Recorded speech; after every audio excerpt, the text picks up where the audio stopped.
And now we are at part C of our current example, example 2, in testing a hypothesis about a population mean value. So let's again start out by reading the description of our problem here. So in part C, this time we have a sample of 94 people, gave a mean breathing rate of 18.55 breaths per minute, and a breath is a complete cycle in and out.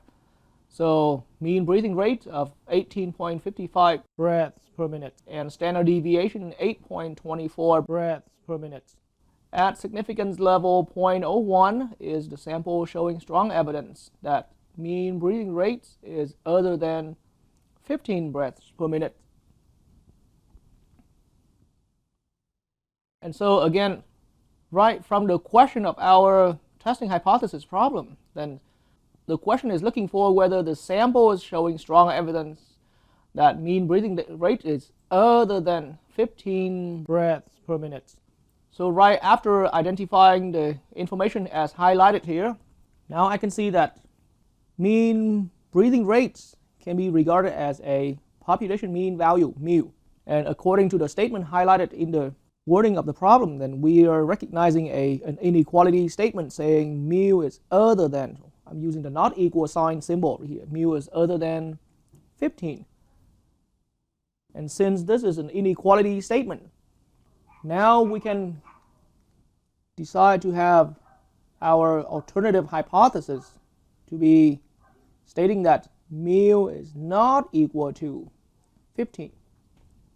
And then once we have identified our alternative hypothesis, then from where this alternative hypothesis is, or specifically from where this inequality statement is, we can just simply rewrite the statement and with the inequality substituted by the equal sign. So mu equal 15 would be our null hypothesis. And so here, since we recognized that our alternative hypothesis has the inequality being not equal to, then we can decide that the testing problem we're about to do is a two-tailed test. Now back to the computer screen and specifically on the wording of the problem in our part C here. This time we notice that we have a different sample. So let's look a little more closely at our sample description here. A sample of 94 people, so there we have a sample size, gave a mean breathing rate of 18.55 breaths per minute. So this now can be regarded as our sample mean because this mean value is directly came out as a description of our current sample here. And standard deviation 8.24 breaths per minute. So this is a further description that came directly out from the description of our sample here. So in other words, I can only understand this standard deviation here as the sample standard deviation being 8.24 breaths per minute. So now on my board, I can write down our given information. We have a given sample mean being 18.55. Our sample size is at 94, and we have a sample standard deviation notated as lowercase letter s being 8.24. And so now again, as soon as we have found a sample, then we must clearly realize that our sample mean value here is not the only one sample mean value that we can ever find. As a matter of fact, this sample mean value we have here is only one among infinitely many other sample mean values out there, provided that they're all at the same sample size 94. And so in that way, understanding that we have infinitely many sample mean values at this sample size, then we can now define a random variable capital X bar 94, which represents the mean breathing rate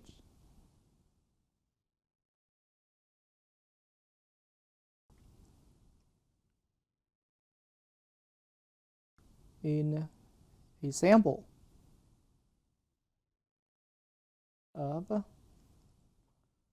94 people, or for short, 94. And so now further we must realize that this random variable capital X bar 94 over here is an entire population of sample mean values, where our sample mean here specifically is one value among all of these. And so in that way, there will be a population mean value of all sample means existing. Central limit theorem has stated that this population mean value of all sample means must equal mu. And that is to be understood as the center of this population of data. And further, central limit theorem stated that sigma x bar, the standard deviation, the population standard deviation of all sample mean values, can be calculated as sigma divided by square root of n. And sigma x bar is playing in the role of the average spreading, or for short, just average spread of this population of data, indicating on average how values, or how all sample mean values spread it away from this center. And so now to start out, we are going to say that if h sub 0 was true,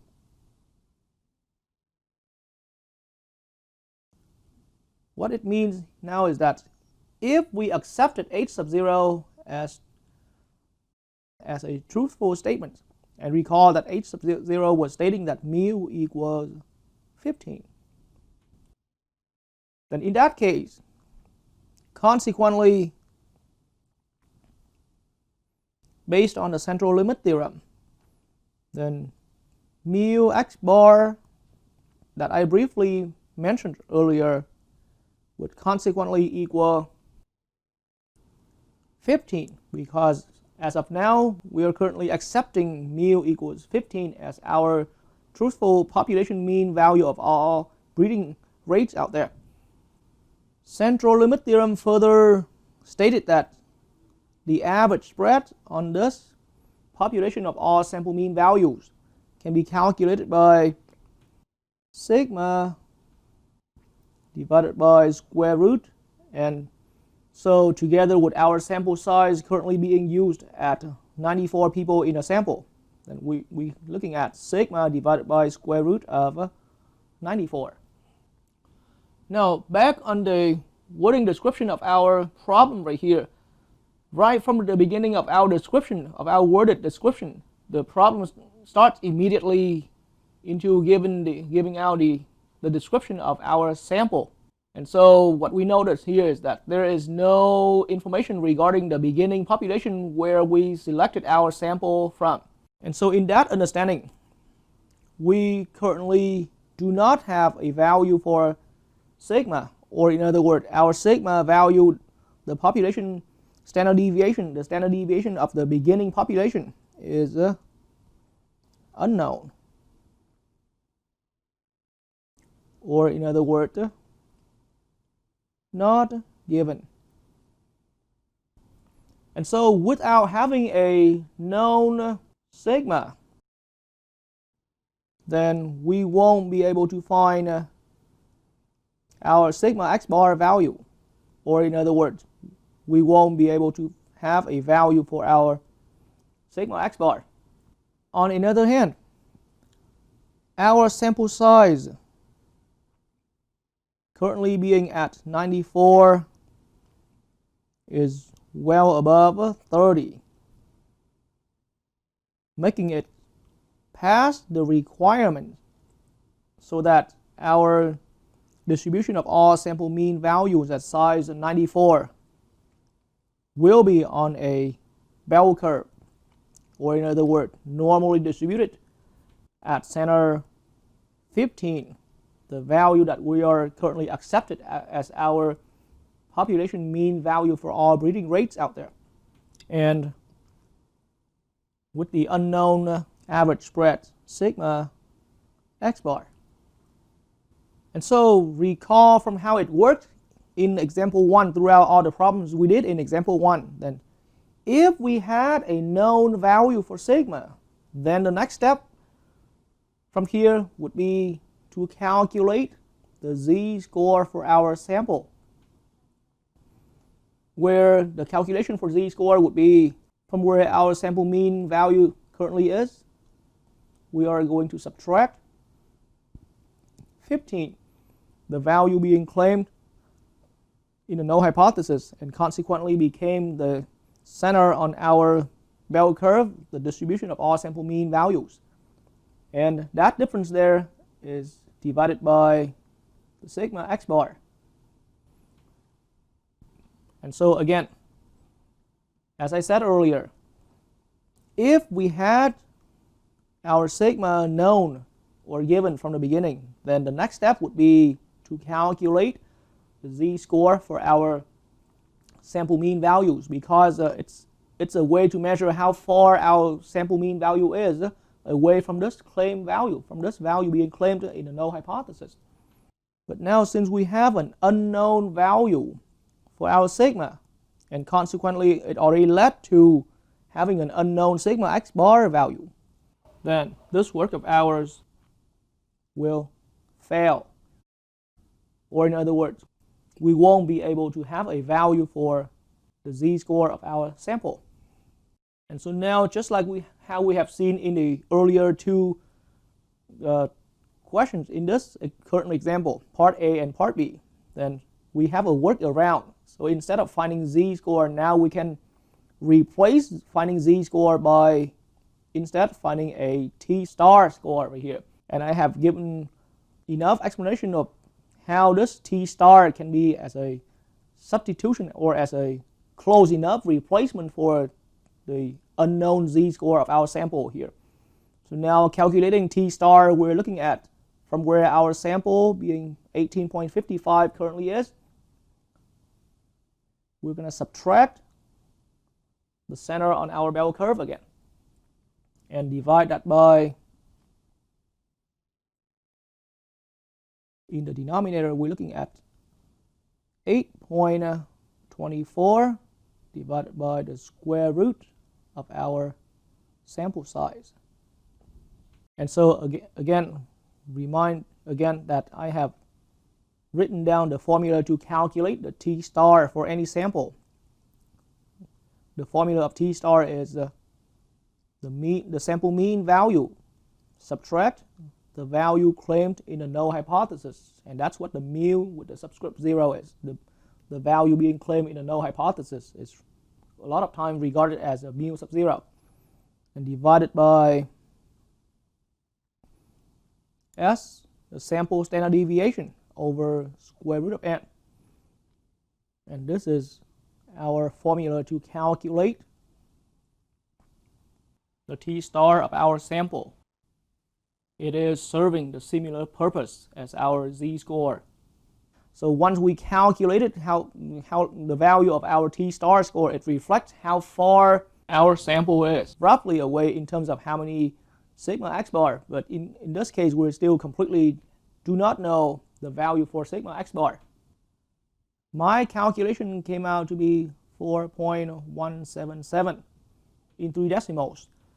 And so again, I have to clarify that the actual calculation came out a lot longer than this in terms of the decimals, but unless being specified otherwise, usually throughout my video lectures, for t-star score, I would round to 3 decimal places.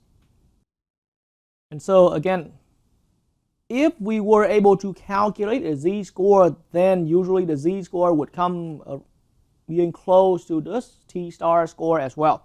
So here our t-star score is being 4.177. So if we actually would have an actual z-score for our sample, then it would be somewhere in the 4 point something. And so now the next step here is to calculate the p-value for our sample, just like any of the earlier problem. Allow me this time to skip drawing the bell curve picture here. Now I would like to emphasize that due to our decision that we've made earlier about this test must be done as a two-tail test, then now it automatically turns our p-value here into a two-tail p-value. So that's something to keep in mind about this specific p-value in our kind of test right here. It's a two-tail test. So our p-value is to be understood as a two-tail p-value. Let me emphasize in red ink that our t-score is a positive t-score. I have, in my explanation that I have given in very much details throughout example 1, then a two-tail p-value can simply be done by calculating a one-tail probability. So here, think about among all sample mean values at size 94, I am looking for the probability where our sample mean is greater than or equal 18.55. And so before I head on to the next piece of information in this formula, let's do a quick consistent check right here. But the reason I chose to use the right hand side or the right tail inequality here is simply because our t-score, similar to the z-score, very similar with the z-score, has shown a positive sign. And that's the reason why it leads to using the right tail inequality in our right now one tail p-value calculation. But now recall that the p-value we're calculating must be a two-tail. So from where a specifically one-tail p-value here, we are going to double that probability. So this is a times 2. And so now again, if we had a z-score, then this problem on a normal distribution bell curve would be found as the answer from LSND program with the z-score given to it and subtract that answer from LSND from 1. But now without having a z-score, we can no longer use the LSND program. And so the workaround for this is to fire up our LTCDF program. The LTCDF program serves the similar functionality. Think about on the bell curve of all sample mean values at size 94. If we're looking for the shaded area to the right hand side of 18.55, then this program we're about to run is going to give us the area to the left, and now to find our actual area shaded to the right of the sample, we are going to subtract the answer from LTCDF program from 1. And now when we're actually running our LTCDF program, it will be asking for a t-score, and this is where this 4.177 is given. 4.177 is provided to the program. When the next piece of information this LTCDF program will ask for is the degrees of freedom.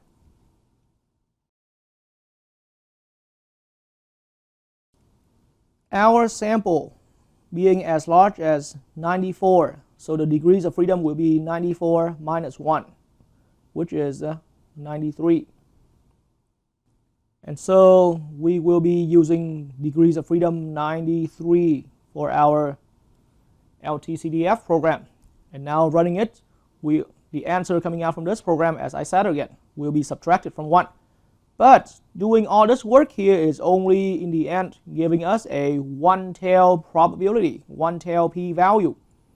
So what we need to do from here is to double this current one-tail p-value. And so multiplying that by 2 will give us our final two-tail p-value. Now with my LTCDF program running as a Microsoft Excel file, then I am going to navigate to the box where it asks for t-score. I am now going to give 4.177 as a 3 decimal. Then I'm going to jump over to the next box asking for degrees of freedom. This is where I'm entering 93. And now my area shaded to the left of our sample 18.55 on the bell curve of all sample mean values will be 0.9999667.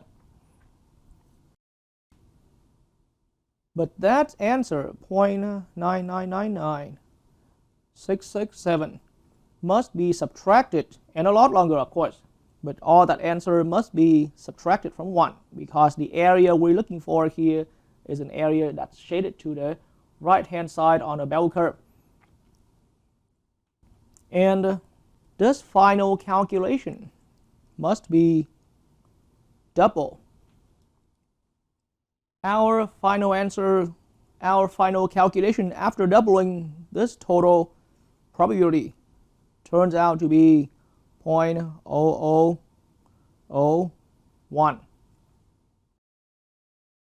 And that is our final two-tail p-value. Alright, so back to the wording of our problem on the computer screen here. We are given a significance level at 0.01.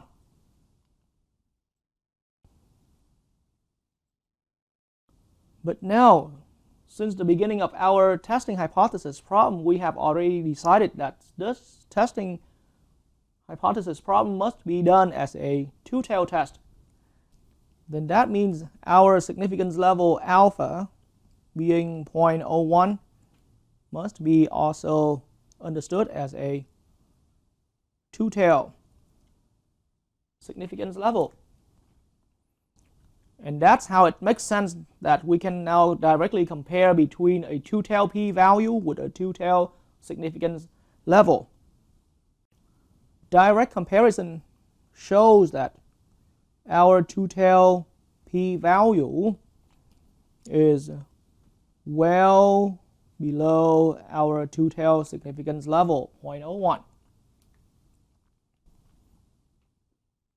And so after seeing the explanations for so many times about how p-value being below significance level leads to our conclusions, then here I'm just going to directly state the conclusions.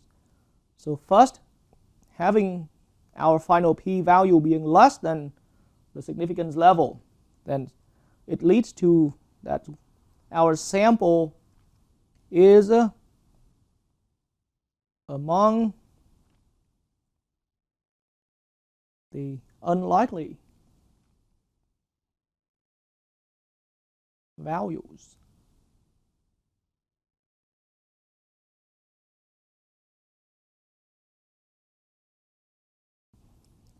And which leads further to a stronger statement saying that x bar, our sample mean, must be an unlikely sample itself, an unlikely sample value itself.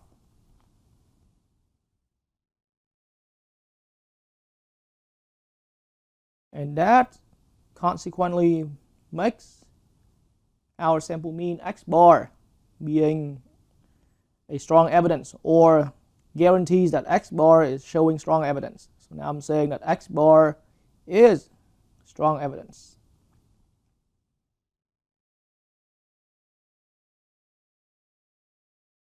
And this strong evidence, this x bar being strong evidence here, is for us to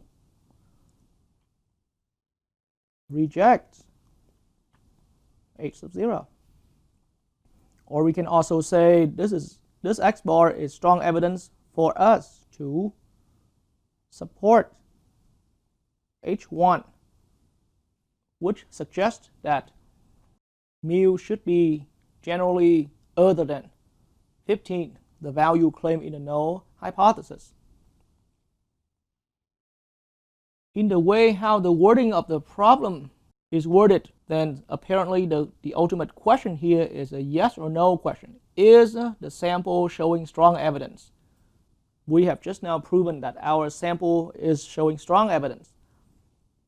And so the ultimate answer to this question, as a yes or no answer, yes.